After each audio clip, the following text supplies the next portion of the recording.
Hey guys, back again with my top 5 events and story arcs. And sorry didn't post this earlier. I was busy. I had college today. But you know what? I'm back and I'm ready to finish this list.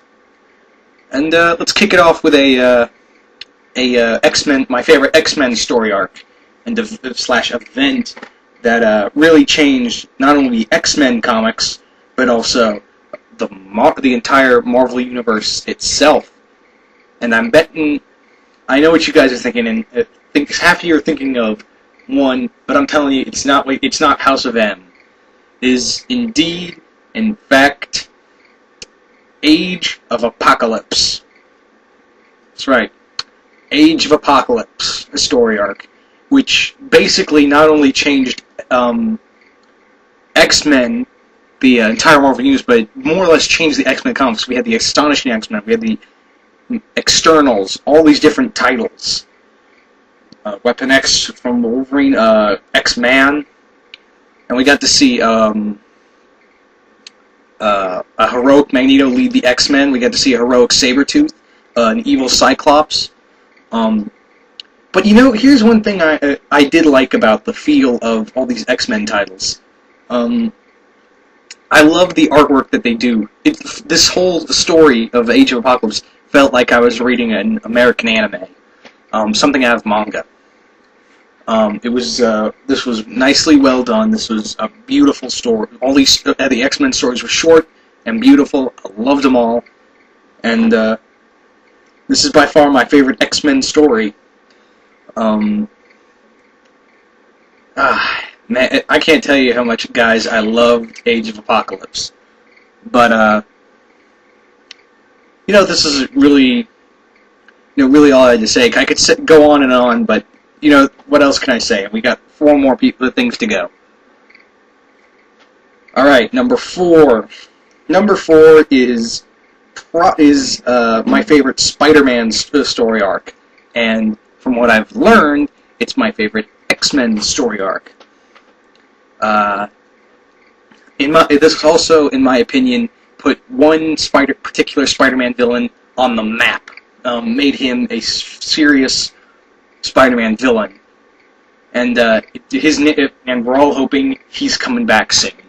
We're all just hoping this particular villain is coming back. Now, what story arc am I talking about? It's Maximum Carnage. Yep, Maximum Carnage. Yeah, like I said, in my opinion, if it were not this story arc, Carnage would have been a forgotten villain. But him, Demo Goblin, Shriek, Carrion, and Doppelganger Spider-Man, that's all it took to take New York and hold it hostage. Carnage and his gang did to New York what the earthquake did to Gotham in Batman No Man's Land. It more or less turned it into a war zone. He held the whole city hostage. And like my friend Kid and I have said once, and I'm pretty much saying it again, this needs to be turned into an animated movie. This needs an animated movie. But man, and it also had Spider-Man uniting with Venom, and a ragtag group of heroes: Cloak, Firestar, Captain America, Iron Fist, Deathlock, Cloak, Dagger, Black Cat, Morbius, Nightwatch. All these different heroes and vigilantes coming together, putting their differences aside, and fighting this common threat. And we also had, once again, Spider-Man rise over the madness. Man, like I've said, this is my favorite Spider-Man story. If you guys want to know my favorite second Spider-Man story, it's Kraven's Last Hunt is my favorite Spider-Man story. But anyway, that's all I gotta say about this. And now we're gonna move on to number 3. Alright, number 3 is by far my absolute favorite Batman story. It was written by one guy that people aren't really too kind to anymore. Nobody really likes this writer, but, you know, I respect his early work, and I love it. And, this, in my opinion, reinvented a particular Batman villain who needed to be revamped. And this is what I really love about the story. Now, it's not what you think it is. It is not Nightfall. I love Nightfall. It's my second favorite Batman story arc. But it is, in fact, The Long Halloween. Yep, Batman: The Long Halloween is my favorite Batman story. Man, all of this. It felt like first off, let me say that this felt like Jeff Loeb did a great job of making this huge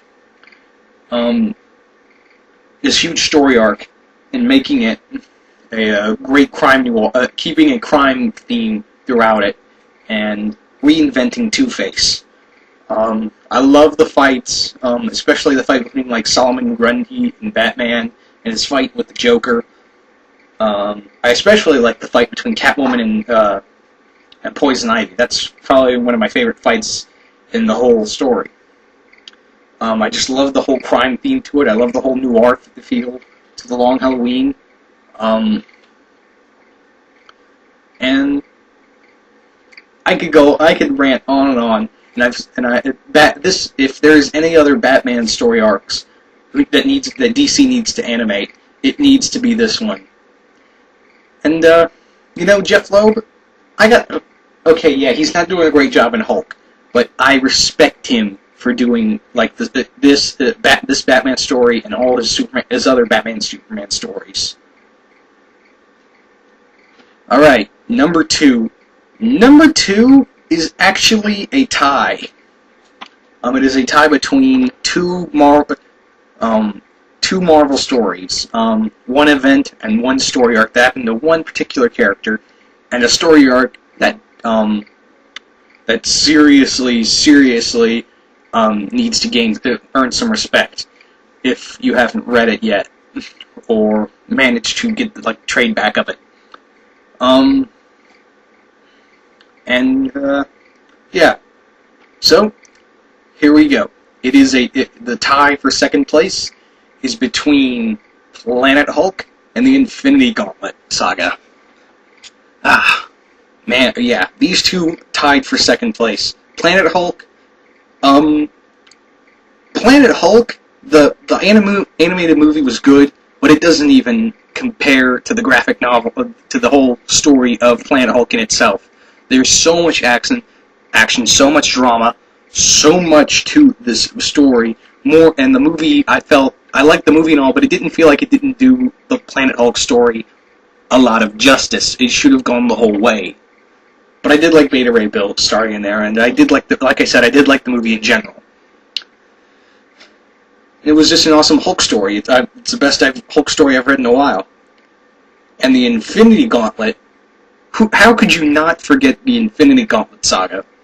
We had Thanos take control of the most powerful weapon in the Marvel Universe and rewrite history, wipe out most of the Marvel heroes and villains to appease his Lady Death and become more powerful than ever before. We saw so much death in this story. We saw so much action in this story. It was amazing, and this is probably one of the best Marvel events ever to be written. But that's my opinion. All right, now we're moving on to number one. Now it shouldn't come as no surprise because I've been praising it on my channel for ever, and it just got wrapped up, and you guys already know where I'm going with this, and and my number one story arc and event is Blackest Night. Yep, Blackest Night. This story was just totally epic, and I've already said what I needed to say on my thoughts on Blackest Night, and I've totally loved this. I can't wait to read the whole trade back and all the stories to it, collect all of it, because I haven't managed to read every single story. this is all I had to say. This is my top 10 list, and this is Deadpoolzilla. And, alright guys, I am out of here.